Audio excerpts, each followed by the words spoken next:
Fernández y hoy nos volvemos a encontrar en Aprendo en Casa, una iniciativa del Ministerio de Educación.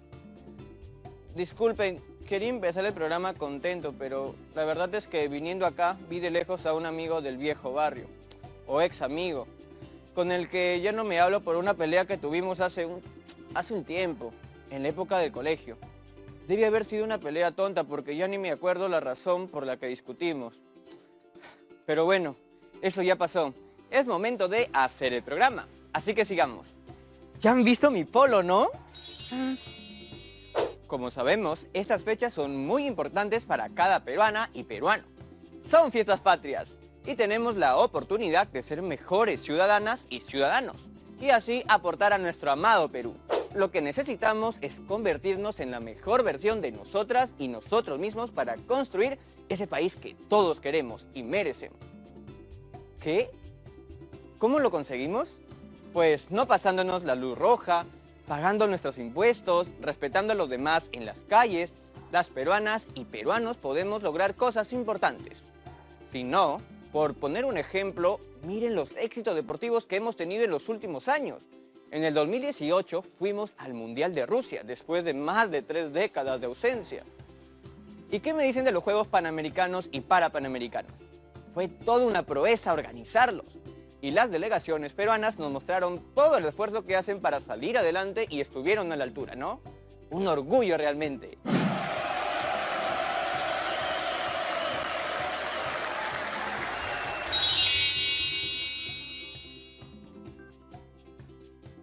Pero a veces no todo es orgullo en el deporte.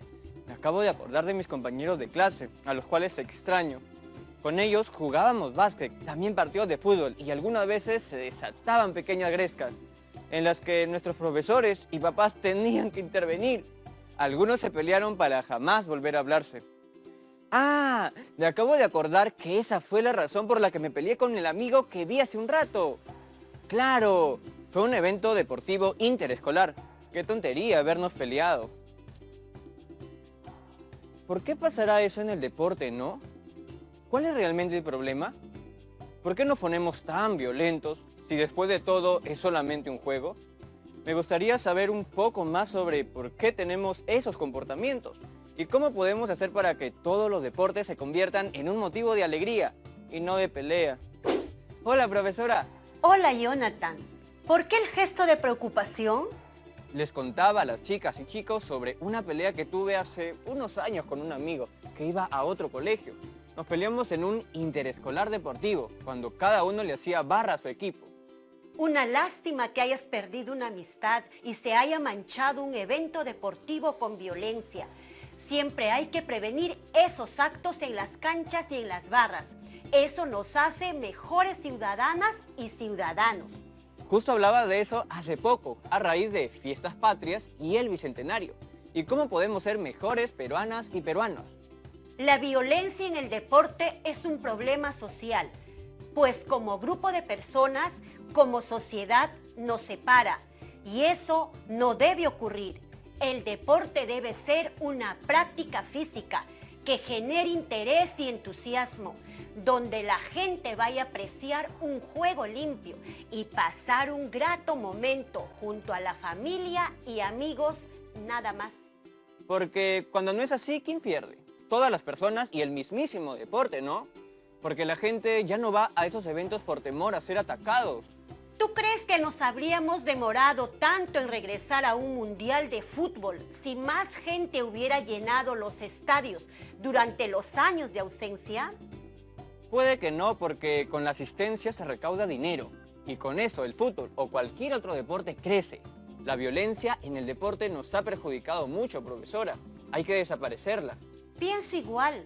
Pero, ¿por qué existe? Te propongo algo. Desde nuestra área de comunicación, abordaremos el tema leyendo algunos textos que nos permitan comprender mejor por qué se dan actos violentos en el fútbol. Perfecto, yo estoy listo. Iniciaremos hoy presentando una situación que nos permita contextualizar lo que pasa con el fútbol en nuestro país. Déjame buscar un texto. ¿Me ayudas leyendo, Jonathan? Por supuesto. Comienzo. Cada vez que el equipo de fútbol preferido de Martín juega de local, él no puede ni asomarse fuera de casa, porque corre el riesgo de ser víctima de la violencia que podría desatarse por el enfrentamiento entre las barras. Este tipo de violencia, sin embargo, no se da solo cuando dos equipos rivales se enfrentan. También ocurre en su colegio y en su barrio. Son varias las veces en que los equipos se han agredido por algún desacuerdo. Su colegio no participa en actividades deportivas por una situación parecida. Como contraste a todo esto, Martín fue testigo de una fiesta deportiva ejemplar, vivida en los Juegos Panamericanos y Parapanamericanos. Así que, cuando llegó a clase, le comentó este contraste a su tutora. A ella le interesaron las reflexiones de Martín, así que lo sugirió como tema de conversación en clase. Casi todos tenían la misma impresión que tenía él, y todos querían volver a participar de eventos deportivos entre instituciones educativas. Pero la preocupación de que sucedan situaciones de agresiones o violencia física y verbal persiste. La profesora pidió propuestas frente a esta situación. La propuesta con la que todos estaban de acuerdo fue organizar un evento multideportivo que incluya a otros colegios y a personas de la comunidad. Como verás, eso pasa en muchas de las escuelas de nuestro país, así como en los clubes profesionales de fútbol, básquet y otros deportes. ¿Por qué crees que las personas se comportan así cuando juega su equipo favorito? Me parece que se debe a que quieren que su equipo gane, profesora. A nadie le gusta perder. Eso no justifica que busquemos maltratar a quienes son hinchas de otro equipo. Dejarse llevar por esos impulsos de odio es absurdo y es propio de personas que en el fondo son débiles, porque no se pueden controlar. Esta situación que se presenta en el colegio de Martín también se podría haber presentado en tu colegio o en tu localidad. Debemos plantear una alternativa de solución a este problema social. Es una tarea de todos porque a todas y todos nos perjudica. En las escuelas, barrios, en todo ámbito. Para eso debemos responder a estas interrogantes. Escuchen en casa. ¿Existen o han existido situaciones de violencia en la práctica del deporte en tu escuela o comunidad? ¿De qué manera podemos fomentar el deporte sin violencia? Es importante reflexionar acerca de estas preguntas, ya que las respuestas nos ayudarán a construir una mejor convivencia deportiva. ¿Y cuál será la ruta, profesora? Ya que debemos conocer más sobre la problemática, vamos a empezar hoy con la lectura de un texto llamado Causas de la violencia en el fútbol peruano. En el próximo programa se seguirá con deporte, cultura, recreación, niñez y adolescencia. La lectura y comprensión de los textos servirá para ayudarnos a comprender detalles de esta temática que quizás no están tan claros. Empecemos con la lectura del texto. Posibles causas de la violencia en el fútbol. Es una adaptación del texto de Arbocó y O'Brien, publicado en el 2012. Vayan por su material de trabajo en casa para que hagan sus apuntes de las ideas principales y palabras o expresiones cuyo significado desconozcan.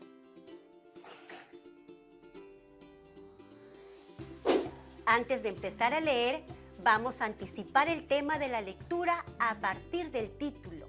Es algo así como predecir el tema del texto analizando el título, ¿no? Eso mismo, y nuestro título dice, posibles causas de la violencia en el fútbol peruano. ¿De qué podría tratar el texto?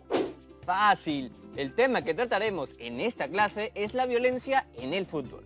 Bien, vamos a leer el texto en dos partes para poder discutir algunas ideas.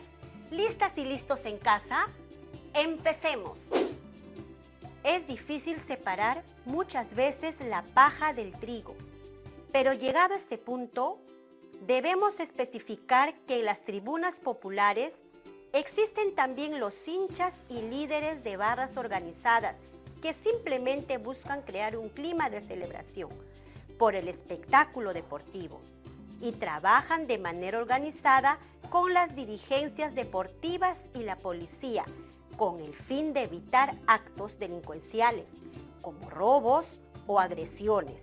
Así pues, debemos diferenciarlos de los pseudo-barristas, quienes suelen saltar los códigos de seguridad y el buen comportamiento, tanto fuera como dentro de la tribuna, y bajo pretexto de un partido dan rienda suelta a su comportamiento disocial.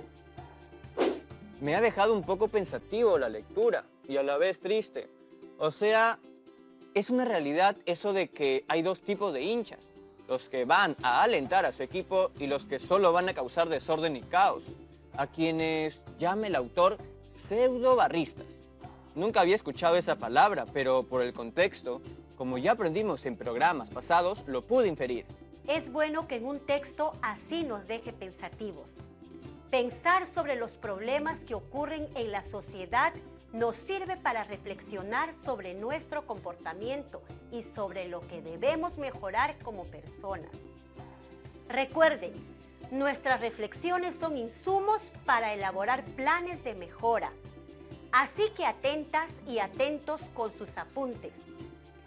¿Te parece si identificamos la idea principal de esta primera parte? Sí, creo que la tengo. Antes que nada, he utilizado dos de mis colores favoritos en mis apuntes. El rojo para resaltar las palabras que no conozco y el verde para indicar la idea principal. ¡Qué buena organización! Antes de que empieces con tu explicación, quiero recordarles en casa que la idea principal es aquella que resume el tema de un párrafo. Gracias por la acotación, profesora. Entonces, la idea principal de esta primera parte es: existen dos tipos de barristas, quienes respetan los códigos de seguridad y van a alentar a su equipo, y quienes no lo respetan y fomentan el caos y el desorden. A estos últimos se les llama pseudo-barristas. Muy bien.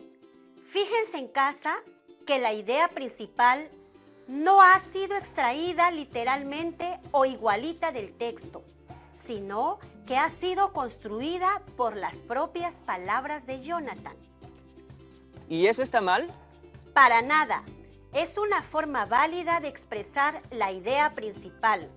También veo que has marcado en rojo dos palabras, pseudobarristas y disocial. Así es, los pseudo-barristas serían los malos, ¿verdad? Pues el autor menciona que son los que no respetan los códigos de seguridad. En otras palabras, los que se dejan llevar por sus impulsos, o los débiles, como usted mencionó hace poco. Y disocial entiendo que es un tipo de comportamiento negativo, pues se le atribuye a estos pseudobarristas.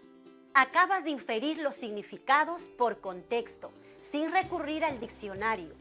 Es una forma de averiguar significados. ¿Lo recuerdas? Otra forma de hacerlo era analizando la estructura interna de la palabra, es decir, desarticulando cada una de sus partes. Vamos a recordarlo. Tenemos la palabra que está compuesta por dos elementos. Pero si yo no conozco el significado de pseudo, ¿cómo podría ser en ese caso? Antes que me responda, vámonos a una pausa para tomar aire y regresamos rapidísimo.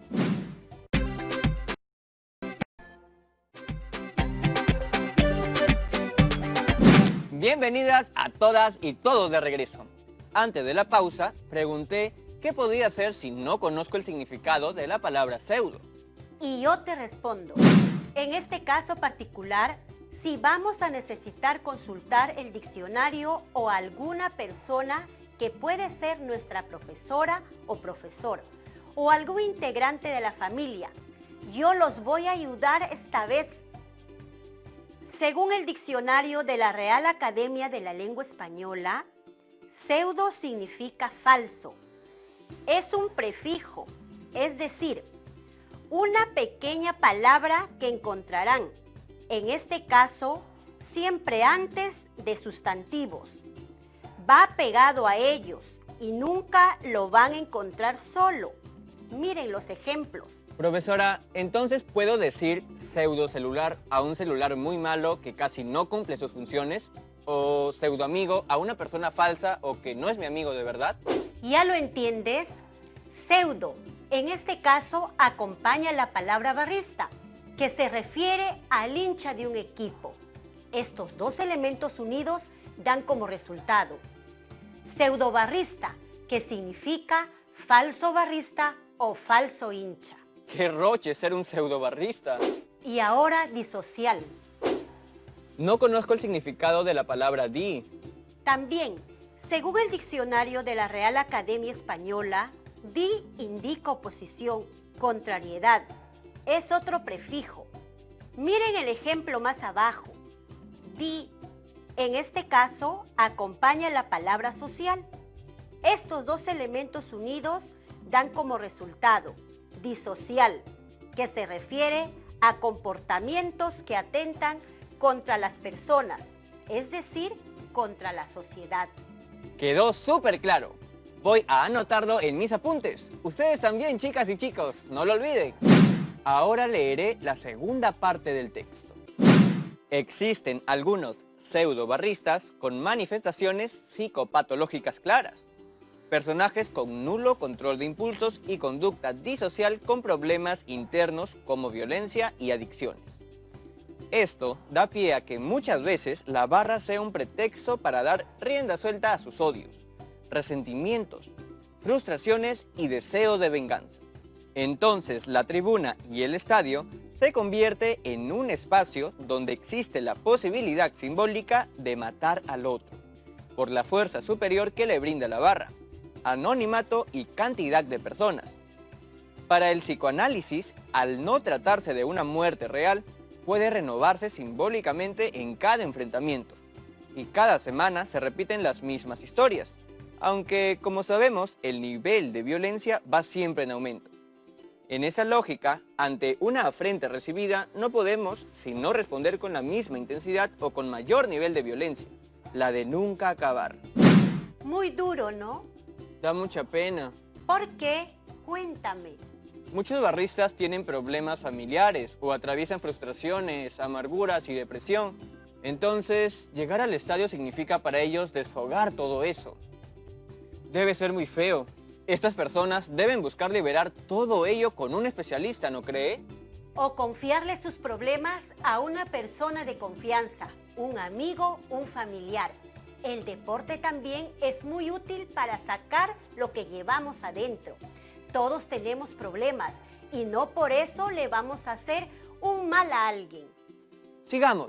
La idea principal de esta segunda parte es: los pseudobarristas atravesarían problemas de violencia y las tribunas son espacios donde podrían desfogar toda su frustración. Y he marcado en rojo dos palabras de las que dudo: anonimato y afrenta. ¿Por qué se dice que la barra es el espacio ideal para que los pseudobarristas desfoguen toda su frustración? Porque en la tribuna hay muchísimas personas y es muy difícil que alguien descubra sus actos violentos. Se sienten como protegidos, como que nunca van a ser descubiertos, o en todo caso sería muy difícil. Podemos inferir o deducir qué significa anonimato entonces. Significa cuando estás escondido, oculto, y nadie sabe quién eres. Tiene relación con la palabra anónimo, cuando se desconoce quién está detrás de una acción. Como esas obras literarias de origen anónimo. Veamos en el diccionario. ¡Acertamos! ¿Lo acertaron también todas y todos en casa? Bien, ahora saquemos por contexto el significado de la palabra afrenta. Creo que una afrenta es un ataque o algo parecido, porque en la oración anterior mencionan que la violencia va en aumento. Y cuando recibimos la afrenta, se responde con la misma intensidad o con mayor nivel de violencia. Estuviste muy cerca, Jonathan. Anótalo para que no lo olvides. Anotado y memorizado. Muy importante el tema de hoy, profesora. La competencia deportiva debe ser una fiesta en la que reine la confraternidad y el espíritu deportivo, donde nuestro principal competidor seamos nosotros mismos, tratando de mejorar cada día y ser mejores deportistas. Alegrarnos cuando ganamos y saber reconocer el triunfo del otro cuando perdemos. Entender que siempre habrá una nueva oportunidad para seguir demostrando nuestros progresos. ¡Grandes palabras, profesora! ¡Un aplauso! Muy bien, como recordatorio, hoy hemos leído un texto titulado Causas de la violencia del fútbol peruano. El objetivo de la lectura del texto es obtener información precisa y relevante con el fin de comprender la temática a profundidad. ¡Claro! Comprender esta temática tan compleja puede ayudarnos a descubrir salidas o soluciones que se adapten a nuestra realidad como sociedad, en cada barrio, en cada escuela. Correcto. Para sugerir dichas soluciones es necesario que nos informemos respecto al tema, sus posibles causas y consecuencias. A todas y todos en casa, ¿qué situaciones de violencia en el fútbol peruano recuerdan? ¿Qué otras acciones consideramos violentas? Conversen sobre eso en casa y tomen nota para verlo el próximo programa. Ahora, una pregunta para usted, profesora. Richard, de Guarmey, quiere saber, ¿qué pasa cuando busco una palabra en el diccionario y tiene muchos significados? ¿Qué debo hacer? Buena pregunta. La primera forma de tratar de conocer el significado de una palabra es por el contexto. En caso aún tengamos dudas sobre su significado, podemos acudir al diccionario cuando nos encontramos ante una palabra que tiene varios significados. Estos van a estar enumerados y a cada definición se le conocerá mejor como acepción. Debemos leer cuidadosamente toda la entrada, esto es, cada una de las acepciones registradas, y seleccionar aquella a la que la palabra hace referencia en el texto.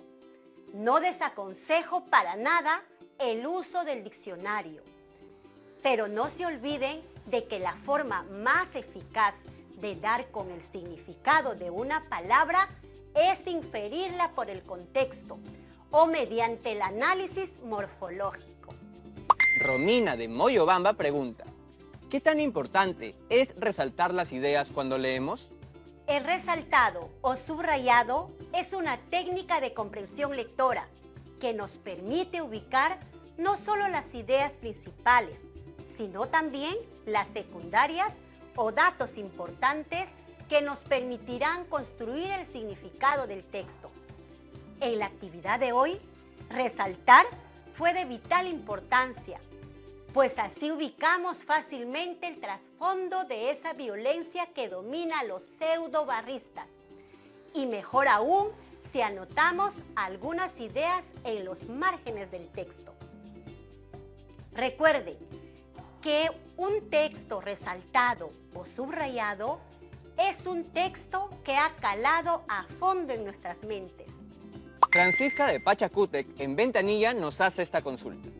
Los textos siempre nos presentan relaciones de causa y efecto entre las ideas, como el que hemos leído hoy. No siempre es así. Qué bueno que lo podamos precisar. Las relaciones lógicas que se pueden presentar entre las ideas son de diversa índole.